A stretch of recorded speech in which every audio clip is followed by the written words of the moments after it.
Max Verstappen dominates Monaco. Joseph Newgarden steals one in Indy. Let's go ahead and talk about it. Hey there, everybody. Hope you all had a wonderful Sunday today. Hope you were able to enjoy the Monaco Grand Prix and the greatest spectacle in racing, the Indianapolis 500. Unfortunately, no Coke 600 for us. It got rained out in Charlotte, so it'll be tomorrow at 3 o'clock. So right now, let's just go ahead and talk about Monaco and Indy. So at Monaco, as no surprise to us whatsoever, Max Verstappen dominated the race once lights went out. He went ahead, he won. Well, basically, once he got in front of the first turn there, nobody was going to beat Max that day. Max was just dominant as he's been all season. Fernando Alonso, he finished second, with him still being impressive with his season, and quite surprised to have Esteban Ocon ended up finishing third. He got the last podium spot, so good for Esteban and the whole Alpine. Was that Alpine? Or is that? I don't even remember what team he's for. Oh well, I guess I'll figure that out later.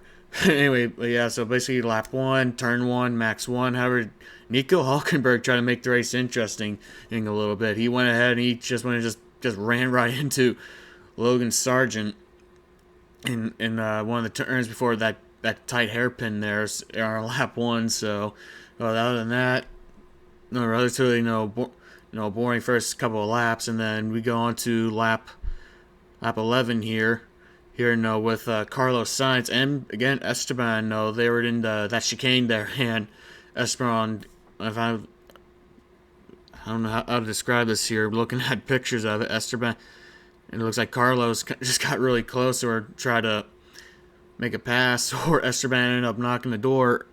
When I go back to before I continue here, I found out Ocon's trying for the BWT team, whatever the name of that team is, Carlos Sainz on lap 11. He gets a little bit trying to move on Ocon on the chicane there.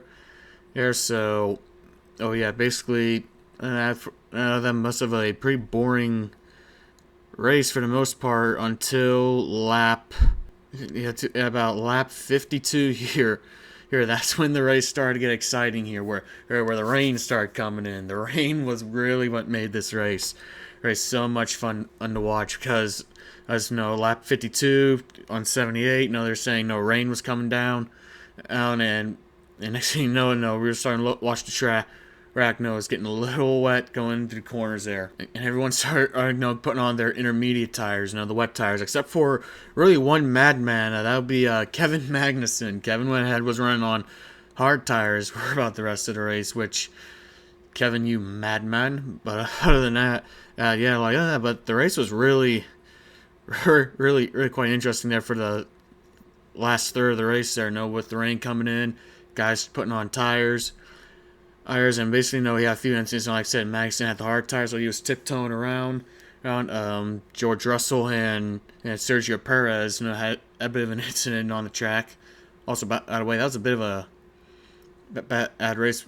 That was a bad race for Perez there. Unfortunately, had started it back after crashing in qualifying.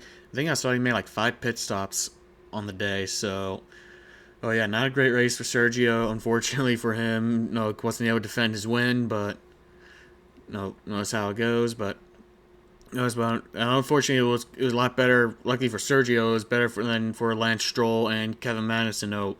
Lance ended up hitting the wall whenever it started raining, and we ended up being the first guy out of the race. And Kevin Magnussen, and right before he went down pit road, he ended up having a little incident, and right before getting in. But other than that, it's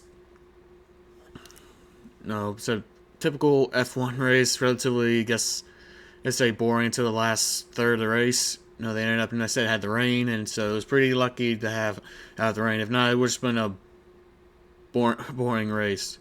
All right, let's go ahead and talk about Indianapolis here real quick. So Indianapolis, a great spectacle in racing. 300,000 people showed up that place. They used to watch the 107th running like that race, and it's just, honestly, when you look at Indianapolis, just the crowd itself is just a spectacle to see that many people show up for a race that, obviously, would go down as history. As one of the greatest to ever do it. And honestly, he was already having problems because Graham Rahal, who filled in for Stephen Wilson, because Stephen obviously hurt his back, but Graham obviously didn't make the race, ended up racing, and they had a battery issue before the start of the race. So unfortunately for Graham, it's month of May went from this to this to this again, and unfortunately, but luckily they were able to get the car back out there, and Graham was able to run the race. And basically, as the race got started, it was Alex Palou, Rinus VeeKay, and then Felix Rosenqvist, who I wanted to win the race. We'll talk about Felix later. And they started off. They were trading the lead back and forth. Alex would lead a few laps. Rinus would lead a few laps here and there, and basically they would just trade on and off, on and off. And I'll see some of the contenders had a bit of a struggle to know. Scott Dixon, early in the race, he had a very violent, vibrating car. There, I mean, just looking at it, like seeing it just shake like a leaf. It's like, wow. The fact that he didn't wreck, like something like the tire didn't fall off. It was quite amazing in itself. So, luckily for him, he had, he had fallen to the back, but he had a decent day, I guess. Yes, and then just that on pit road too it was the same way. First Catherine Legg, ended up she got off going and she ended up spinning out on pit road. Luckily, nobody got hurt. But she ended up being first car out of the race with an issue. So tough break for Catherine Legg. Then we had our first caution of the day.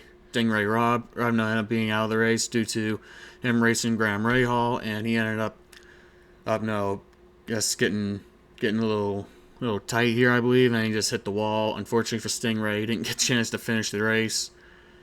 And then, like I said, on pit road, just this complete bizarre moment between Rinus VeeKay and Alex Palou, the two leaders. As they were getting ready to leave, Venus did what Catherine did. Venus spun out and just hit Alex. Made Alex fall back in the race. So luckily for, I guess that kind of ways, Alex had the last laugh because Alex ended up finishing higher than Rinus in that race. So I guess, as I say, the who last laugh lasts the loudest, and Alex was the one to laugh last. So I guess good for Alex.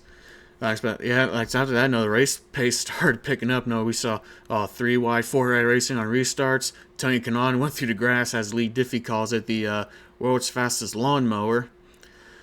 We're at Indianapolis, so other than that, like I said, it was a very fast-paced race once we got past the halfway point. We ended up having more issues on pit road between teammates of Colton Herta and Romain Grosjean. Colton was going on out, Romain was pitting in, and they ended up colliding. So unfortunately, that kind of set both of them back a little bit. Actually, both of them back a lot, because Romain ended up wrecking on turn 2, like he did last year. He came off turn 2 and he hit the wall. So unfortunately for Romain, it's the second year in a row.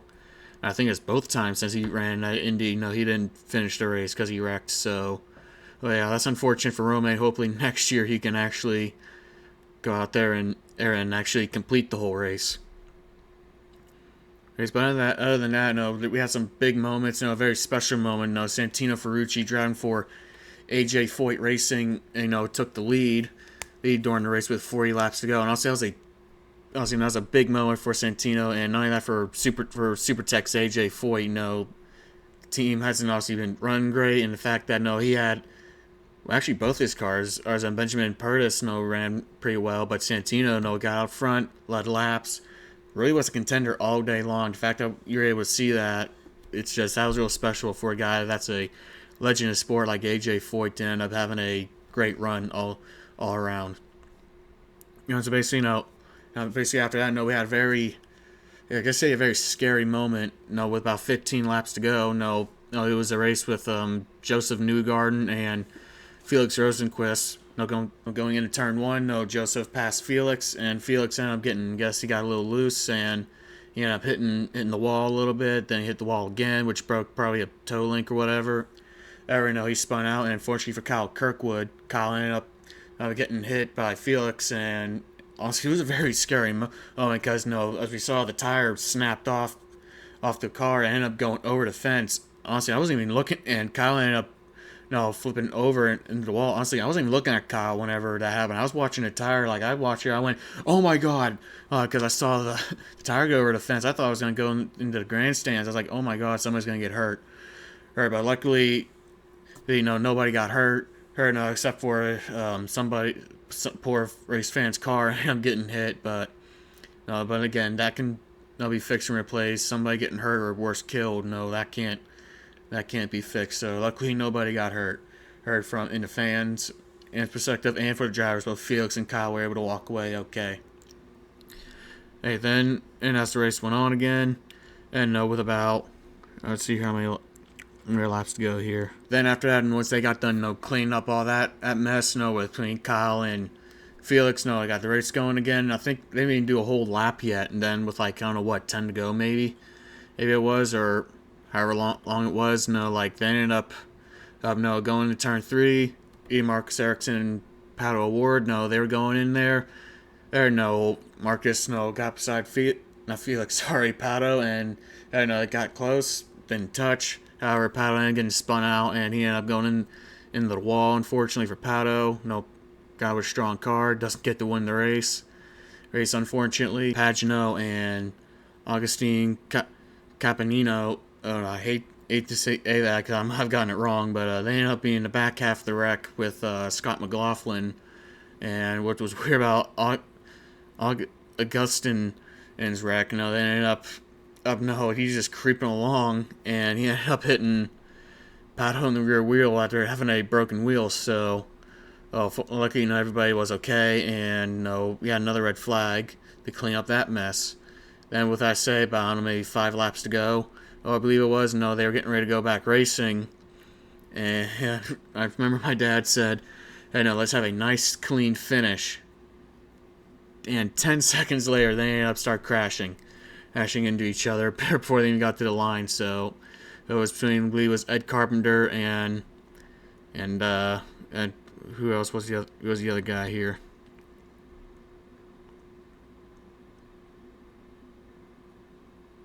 Here at the Indianapolis Motor Speedway finish.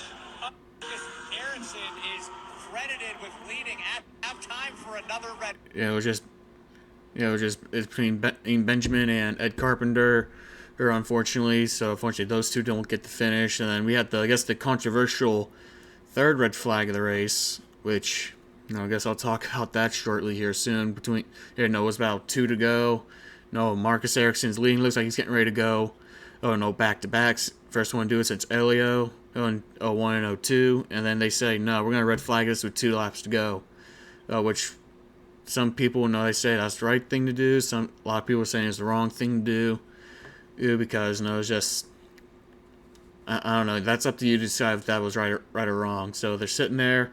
Red flag comes back out. Back to yellow. Then go around for the pace. We guess a quick pace lap. Then hit the white flag. Marcus is out to a huge lead, and then going down the backstretch, Joseph Newgarden passes Marcus Ericsson, and Joseph holds off Marcus to end up winning the Indianapolis 500 for Roger Penske, and for the 19th time, Roger takes home a Indy 500 trophy, and for Joseph, his first Borg Warner trophy. Now I guess we can talk about the controversial red flag. Because for me, I'm not a really big fan of it. Again, I might be a little biased.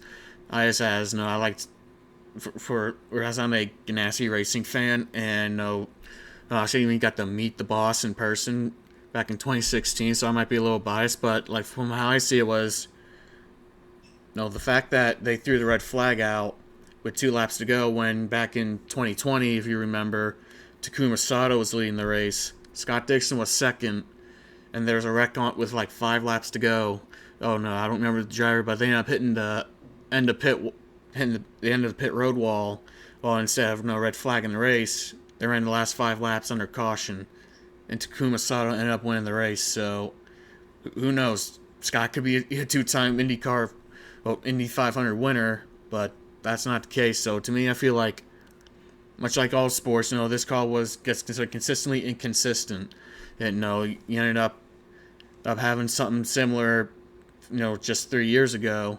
You just got caution the last few laps, and then you got this instant here where, we got 2 laps to go, instead of just running them under caution, which everybody thought that was going to happen because Marcus put out first, and then they weren't going to have time to clean it up, and then, we ended up getting this red flag, so, I don't know. Either way, congratulations to both Max Verstappen and Joseph Newgarden on winning their both respective races, and good luck to all those in the Coke 600, and also the Xfinity race tomorrow. That's starting at 11 o'clock. Good luck to those entering in that as well. So, just hope. I said today was an interesting day, and tomorrow's gonna be no different. With the Xfinity and the Cup guys racing. All right. Hey, thank you all for watching, and I will speak to you all later.